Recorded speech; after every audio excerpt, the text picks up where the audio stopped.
Hi hello ಸ್ನೇಹಿತರೆ, ಕುತೂಹಲದ ಮತ್ತೊಂದು ವಿಡಿಯೋಗೆ ನಿಮಗೆಲ್ಲ ಪ್ರೀತಿಯ ಸ್ವಾಗತ. ಕಪ್ಪು ಟೋಪಿಯ ಡೊನಾಕೋಬಿಯಸ್ ಪಕ್ಷಿಗಳ ಬಗ್ಗೆ ಈ ವಿಡಿಯೋದಲ್ಲಿ ತಿಳಿಯೋಣ.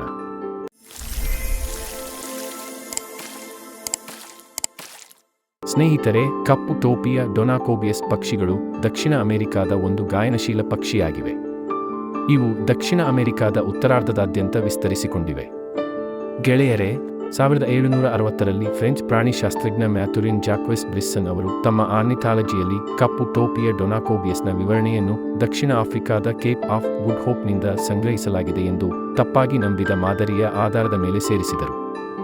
ಅವರು ಫ್ರೆಂಚ್ ಹೆಸರನ್ನು le merle teste noir de cap de bonne esperance ಮತ್ತು ಲ್ಯಾಟಿನ್ ಮೆರುಲಾ ಅಟ್ರಿಕಾಪಿಲ್ಲಾ ಕ್ಯಾಪಿಟಿಸ್ ಬೋನೆ ಸ್ಪೈ ಅನ್ನು ಬಳಸಿದರು.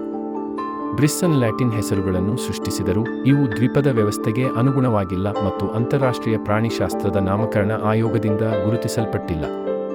1766ರಲ್ಲಿ ಸ್ವೀಡಿಷ್ ಪ್ರಕೃತಿಶಾಸ್ತ್ರಜ್ಞ ಕಾರ್ಲ್ ಲಿನ್ನಿಯಸ್ 12ನೇ ಆವೃತ್ತಿಗಾಗಿ ತನ್ನ ಸಿಸ್ಟಮಾ ನ್ಯಾಚುರೆ ಅನ್ನು ನವೀಕರಿಸಿದಾಗ ಅವರು ಹಿಂದೆ ಬ್ರಿಸ್ಸನ್ ವಿವರಿಸಿದ 240 ಜಾತಿಗಳನ್ನು ಸೇರಿಸಿದರು. ಇವುಗಳಲ್ಲಿ ಒಂದು ಕಪ್ಪು ಟೋಪಿಯ ಡೊನಾಕೋಬಿಯಸ್. ಲಿನ್ನಿಯಸ್ ಸಂಕ್ಷಿಪ್ತ ವಿವರಣೆಯನ್ನು ಸೇರಿಸಿದರು, ಟರ್ಡಸ್ ಅಟ್ರಿಕಾಪಿಲ್ಲಾ ಎಂಬ ದ್ವೀಪದ ಹೆಸರನ್ನು ಸೃಷ್ಟಿಸಿದರು ಮತ್ತು ಬ್ರಿಸ್ಸನ್ ಅವರ ಕೆಲಸವನ್ನು ಉಲ್ಲೇಖಿಸಿದರು. ಲ್ಯಾಟಿನ್ ಭಾಷೆಯಲ್ಲಿ ಕಪ್ಪು ಕೂದಲಿನ ಎಂಬ ಪದಕ್ಕೆ ಅಟ್ರಿಕಾಪಿಲ್ಲಾ ಎಂಬ ನಿರ್ದಿಷ್ಟ ಹೆಸರು, ಕಪ್ಪು ಮತ್ತು ಕ್ಯಾಪಿಲಸ್ ತಲೆಯ ಕೂದಲು ಎಂಬ ಪದಗಳಿಂದ ಬಂದಿದೆ.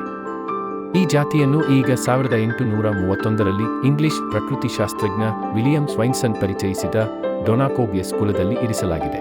ಈ ಕುಲದ ಹೆಸರು ಪ್ರಾಚೀನ ಗ್ರೀಕ್ ಡೊನಾಕೋಸ್ ರೀಡ್ ಮತ್ತು ಬಯೋಸ್ ಜೀವನ ವಿಧಾನದಿಂದ ಬಂದಿದೆ.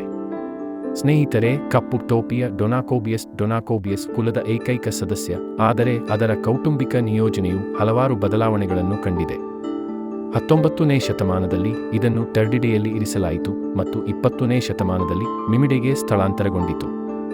ಇದು ಬ್ಲ್ಯಾಕ್ ಟೋಪಿಯಡ್ ಮೋಕಿಂಗ್ ಥ್ರಶ್ ಸೇರಿದಂತೆ ವಿವಿಧ ಇಂಗ್ಲಿಷ್ ಹೆಸರುಗಳನ್ನು ಹೊಂದಿತ್ತು. 2018ರಿಂದ ಪ್ರಮುಖ ವರ್ಗೀಕರಣ ಯೋಜನೆಗಳು ಇದನ್ನು ತನ್ನದೇ ಆದ ಕುಟುಂಬವಾದ ಡೊನಾಕೋಬಿಡೆನಲ್ಲಿ ಇರಿಸುತ್ತವೆ ಮತ್ತು ಅಕ್ರೋಸೆಫಾಲಿಡೆ ಕುಟುಂಬದ ರೀಡ್ ವಾರ್ಬ್ಲರ್ಗಳನ್ನು ಅನುಸರಿಸಿ ಅವುಗಳನ್ನು ಪಟ್ಟಿ ಮಾಡಲಾಗಿದೆ.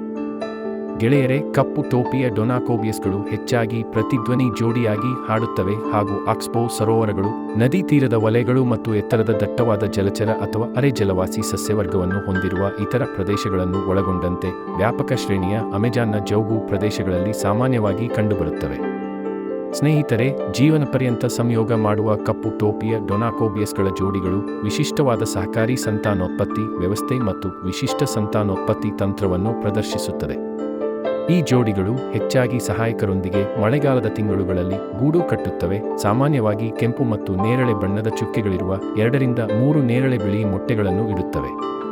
ಹೆಣ್ಣು ಪಕ್ಷಿಗಳು 16ರಿಂದ 18 ದಿನಗಳವರೆಗೆ ಮೊಟ್ಟೆಗಳಿಗೆ ಕಾವು ಕೊಟ್ಟು ಮರಿ ಮಾಡುತ್ತವೆ ಮತ್ತು ಇಬ್ಬರೂ ಪೋಷಕರು ಸಹಾಯಕರೊಂದಿಗೆ ಮರಿಗಳನ್ನು ನೋಡಿಕೊಳ್ಳುತ್ತಾರೆ, ಅವುಗಳಿಗೆ ಆಹಾರವನ್ನು ನೀಡುತ್ತಾರೆ ಮತ್ತು ತಮ್ಮದೇ ಆದ ಗರಿಗಳನ್ನು ಒದ್ದೆ ಮಾಡುವ ಮೂಲಕ ಮರಿಗಳನ್ನು ತಂಪಾಗಿರಿಸುತ್ತಾರೆ. ಸ್ನೇಹಿತರೆ, ಈ ವಿಡಿಯೋನ ಇಲ್ಲಿಗೆ ಮುಗಿಸ್ತಿದ್ದೇನೆ ಅಂತ ಹೇಳ್ತಾ, ಇದೇ ರೀತಿಯ ಕುತೂಹಲದ ವಿಡಿಯೋಗಳಿಗಾಗಿ ನಮ್ಮ ಚಾನೆಲ್ನ ಸಬ್ಸ್ಕ್ರೈಬ್ ಮಾಡ್ಕೊಳ್ಳಿ, ಶೇರ್ ಮಾಡಿ ಹಾಗೆ ಲೈಕ್ ಮಾಡಿ.